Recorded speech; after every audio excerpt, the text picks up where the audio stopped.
Most people have no idea what is quietly happening in the grocery aisle right now. Not the stuff you see on the evening news. Not the vague headlines about inflation being under control. I'm talking about specific items, things you probably bought last week, that are already on a path toward higher prices, reduced availability, or just a completely different situation than what we've been used to. And the window to act is closing. June 1st is less than 5 weeks away.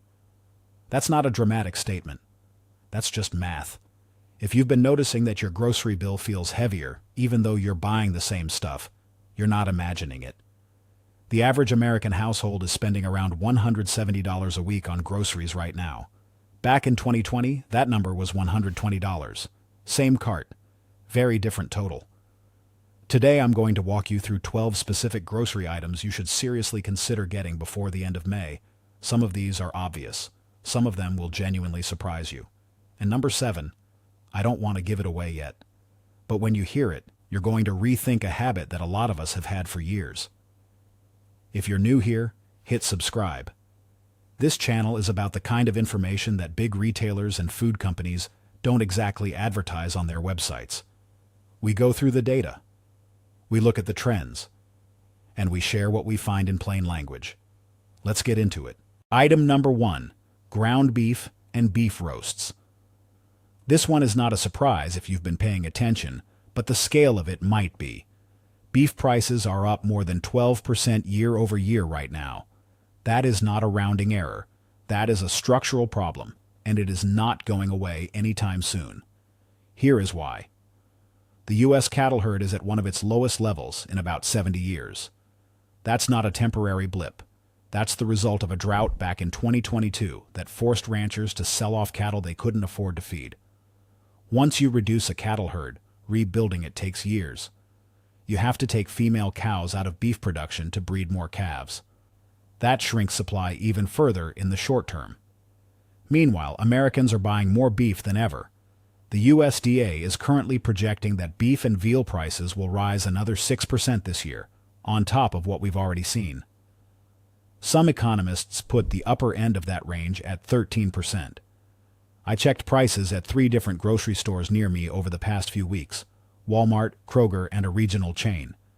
Ground beef that was $4.99 a pound 18 months ago is now running between $6.29 and $6.79. Chuck roasts that used to be a budget buy are now feeling like a luxury. If you have a chest freezer, this is the item to prioritize right now. Look for family packs. Look for sales on larger cuts like whole chuck roasts or sirloin tip roasts. You can portion them and freeze them for months. Buying in bulk at current prices is a genuine hedge against what's coming. You don't want to be standing at the meat counter in July wondering why everything costs what it costs and wishing you'd stocked up when the prices were still here. Item number 2. Ground coffee and whole beans. I want to talk about coffee for a second because I think most people don't realize how dramatically the situation has shifted. Coffee is up roughly 19% year over year. That is not a normal fluctuation. Normally, coffee prices move a few percentage points a year. What's happening now is a combination of things. Drought conditions in Brazil and Vietnam crushed harvests, and trade policy added additional pressure on imports. We import almost all of the coffee we consume. Brazil alone is the world's largest producer, and tariffs on Brazilian imports have been in flux. Colombia, which supplies about 20% of the U.S. coffee market, has also faced tariffs. When you're depending entirely on foreign supply chains, and those chains get squeezed, the price at the grocery store moves fast.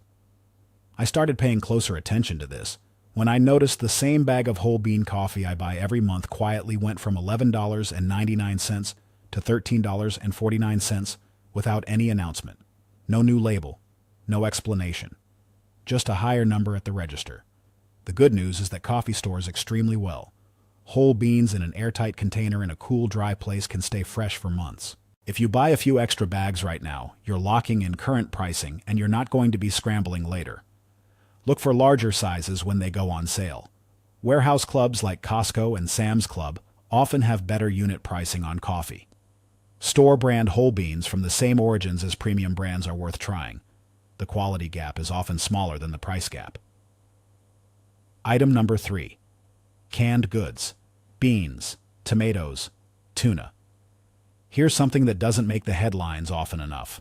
The price pressure on canned goods is not just about the food inside the can. It's about the can itself. Steel and aluminum prices have risen significantly over the past couple of years, and tariff policy has kept that pressure on.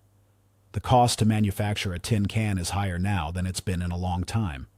That cost gets passed along to the food companies, and then to you at the register. Canned tomatoes, canned beans, canned tuna. These are the backbone of budget meal planning. They're what you reach for when you're trying to put dinner on the table fast without spending a lot. And right now, a lot of industry data is pointing toward continued price increases in this category. I remember when a can of black beans at my Walmart was 88 cents. Then it crept to 98 cents. Then it crossed $1. Now I'm seeing name brand cans closer to $1.39 and $1.49 in some stores. Store brands are still cheaper, but they're creeping up too. The practical move here is simple. These items have a shelf life of 2 to 4 years. There is genuinely no downside to buying extra right now, provided you're buying things your family already uses. Stock the pantry with the cans you already reach for. Black beans, kidney beans, chickpeas, diced tomatoes, tomato paste, and chunk light tuna. A well-stocked pantry is not about hoarding. It's about insulating yourself from short-term price volatility. Families who do this spend less on food over the course of a year. Item number 4. Extra virgin olive oil.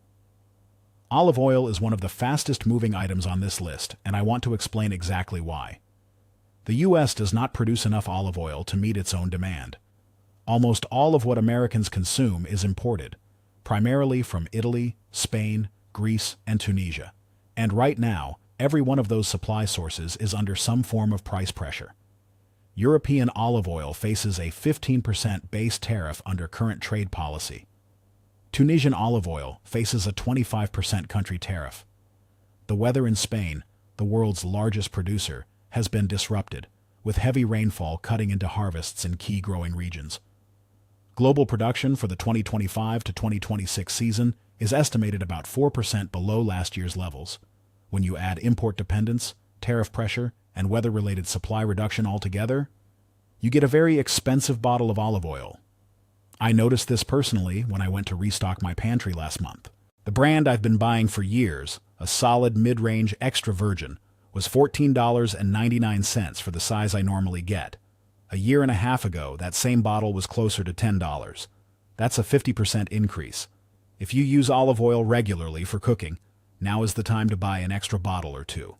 The larger containers, the 1 liter or 2 liter tins from warehouse clubs, tend to offer better value per ounce.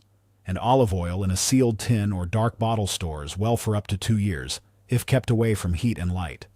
This is one of those items where waiting costs you real money. Item number 5. Frozen seafood. Frozen seafood is an underrated budget protein, but it's getting more expensive, and a lot of people haven't noticed yet, because the increases have been gradual. The core issue is where our seafood comes from. A large portion of the frozen fish sold in American grocery stores, tilapia, cod, shrimp, salmon, is imported from China, Vietnam, and Chile. All 3 of those countries have faced elevated tariffs.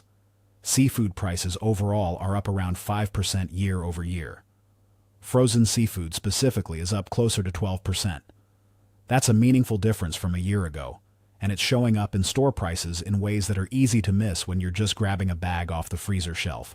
A local news outlet that's been tracking grocery prices found that a bag of frozen tilapia at one regional chain went from $5.99 to $8.79 between March of 2025 and March of 2026. That's a nearly 47% increase on one item. If your family uses frozen fish regularly, and it really is one of the most affordable sources of lean protein when you can get it at a good price, buying a few extra bags now makes sense. Frozen seafood keeps for 4 to 6 months when properly stored. Look for sales, buy in bulk when you find them, and check the unit price on larger bags versus smaller ones. Shrimp, tilapia, cod, and pollock are the items most exposed to tariff pressure in this category.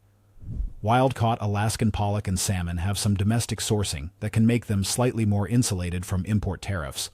Worth looking at on the label. Item number 6. Butter might be the sleeper hit on this list. It doesn't get as much attention as beef or coffee, but the pressure is building. The same avian influenza that hammered egg prices in 2023 and 2024 has now been detected in dairy cattle herds. The impact on milk supply is less dramatic than what we saw with eggs, but it adds what analysts are calling production friction, meaning the dairy supply chain is operating with less efficiency and more uncertainty than it normally does. Beyond the bird flu factor, butter prices have been trending upward gradually. Dairy is one of those categories where price changes feel small at first, a few cents here, a few cents there, but over the course of a year, it adds up. And butter is one of those items where people genuinely do use it consistently for cooking and baking. I checked prices at several stores and found that the national brands are now consistently running $5.49 to $5.99 for a pound of butter. Store brands are still a bit cheaper, but they've moved up too. Butter freezes beautifully. That's the good news. You can freeze it directly in the original packaging, and it will keep for up to a year in the freezer with no loss of quality. So buying 2 or 3 extra pounds right now is genuinely practical, not wasteful. This is protecting your budget and your family's cooking routine at the same time. Item number 7. Imported pasta, especially Italian brands. This is the one I mentioned at the top, and I want to spend a real minute on it because the situation with pasta is genuinely eye-opening once you see the numbers behind it. Most Americans think of pasta as cheap. Pantry staple. You can always grab a box. It's always going to be affordable. And for a long time that was basically true. Here is what changed. 13 of Italy's largest pasta exporters now face a combined tariff burden of around 107% when they sell to the U.S. market. That's a 15% base tariff on EU agricultural imports, plus an additional anti-dumping duty of nearly 92% on top of that. When tariff costs more than double, retailers have 2 options: absorb the cost or pass it on. They don't absorb costs forever. I spoke with someone who works in grocery retail, not a manager I can name, but someone in purchasing, and they told me that imported food categories are where they're getting hit hardest right now. Italian pasta, in particular, was something they brought up without me even asking. Now, to be clear, domestic pasta made from American durum wheat is not facing these same pressures. Brands like Barilla have U.S. manufacturing, and store-brand pasta made domestically is relatively stable. But if you have a preference for specific imported Italian varieties, Di Cecco, Rumo, Garofalo, certain specialty pasta shapes, you're going to start seeing those get noticeably more expensive, or you're going to start seeing them disappear from shelves at regular retailers. The takeaway here: if you love a specific imported Italian pasta brand, now is a very good time to stock up on it. If you're flexible on brand, domestic options are where you want to be for value. And for anyone who bakes or makes pasta from scratch, stock up on semolina and double O flour, which are also subject to import tariff pressures. This is exactly the kind of thing that nobody is talking about loudly, but that you're going to feel clearly at the register by summer. Item number 8. Sugar and confectionery staples. The USDA's own data puts sugar and sweets as the single fastest rising grocery category heading into 2026. Prices in this category were up nearly 6% from January 2025 to January 2026, and the forecast for the full year is a rise of around 6 to 7%, well above the historical average. Candy, baking sugar, powdered sugar, brown sugar, all of it is moving in the same direction. The reasons are layered. Imported sugar and its derivatives face tariff pressure. Packaging costs are higher. And global sugar production has been volatile due to weather in key growing regions. The result is a category that used to be reliably cheap and is now becoming noticeably more expensive. This matters practically for anyone who bakes regularly. Baking sugar, powdered sugar, and brown sugar all store extremely well when kept in airtight containers. A properly sealed bag of granulated sugar will stay fresh for years. There's no real cost to stocking up beyond the upfront spend. I started buying an extra 5-pound bag of sugar every few trips and storing it in sealed containers in my pantry. Over the course of 6 months, I've definitely saved money compared to what it would have cost to buy the same amount at whatever the current price is. If you do any regular baking, or if you have kids who go through juice, drinks, or treats, paying attention to this category now is going to save you real money before the end of the year. Item number 9. Non-alcoholic beverages. Soda, sparkling water, juice. Non-alcoholic beverages are one of the 4 grocery categories that the USDA is flagging for above-average price increases in 2026. The forecast is a 5+% increase for the year. Part of this is driven by coffee, which we already covered. But it's also soda, sparkling water, juice, and drink mixes.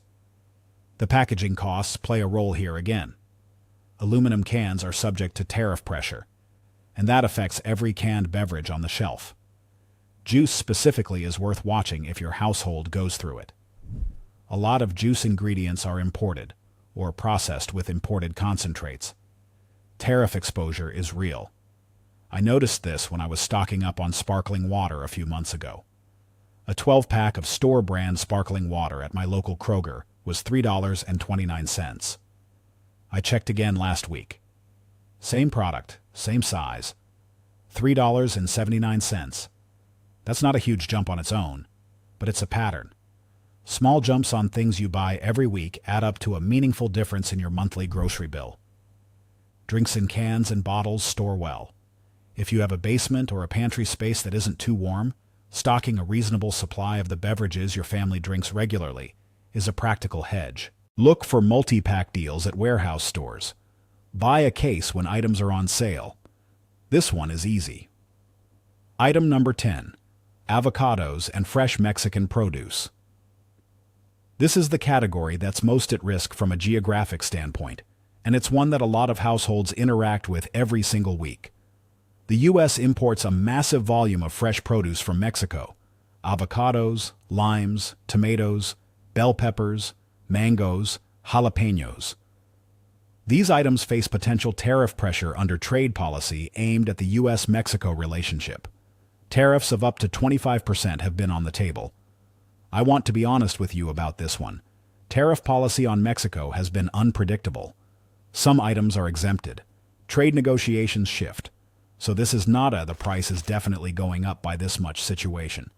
But this is a real vulnerability in the produce you buy situation. Avocados in particular are already price volatile under normal conditions. They swing based on season, weather, and demand events. When you add potential tariff exposure on top of that natural volatility, you get a product that can move in price very quickly and with very little warning. You can't stockpile fresh avocados, but you can buy them when prices are right and freeze them. Mash them first with a bit of lime juice, and they freeze very well for smoothies and guacamole.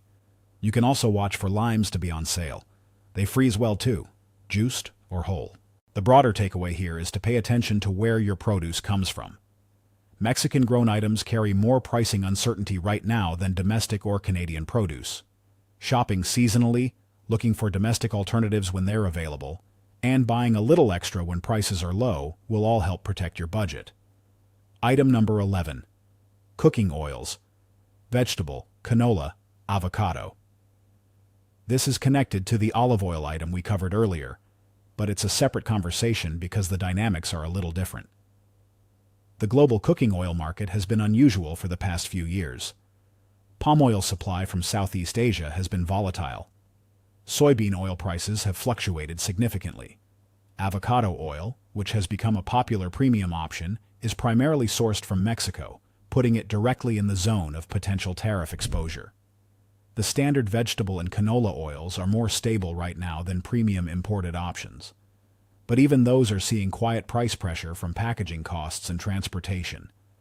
And avocado oil specifically, which is more and more of a regular pantry item for a lot of households, is directly exposed to Mexico tariff risk. When I checked prices on avocado oil at Target and Costco recently, I noticed the Costco option in the large container is still a good value per ounce. If you go through cooking oil at any meaningful rate, buying the large format now locks in current pricing. Standard vegetable oil and canola oil in the large containers have good shelf stability, typically 1 to 2 years from purchase if kept sealed and away from heat and light. It's not a glamorous item to stockpile, but it's something you're going to use. The practical rule: buy in larger containers rather than smaller ones, and don't wait until you're almost out to restock. The per-ounce savings on large-format cooking oil are real.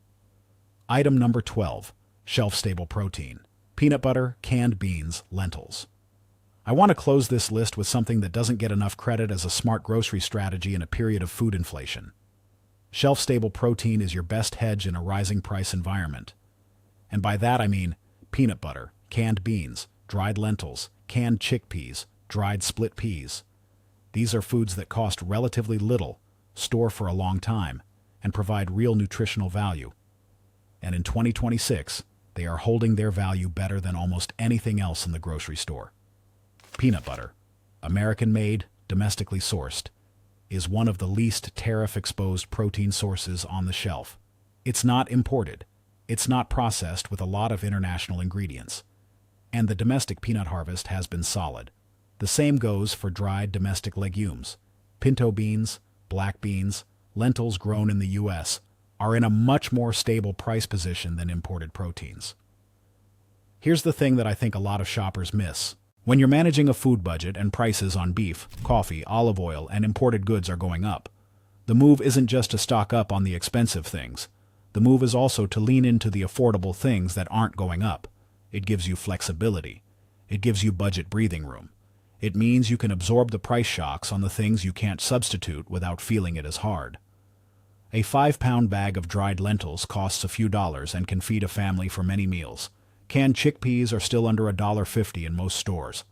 A big jar of peanut butter from a warehouse store is one of the best calorie per dollar deals in the entire grocery store right now. Stock these things. Learn a few more ways to use them. Your grocery budget will thank you by July. So let's talk about the pattern behind all of this. Because there is one.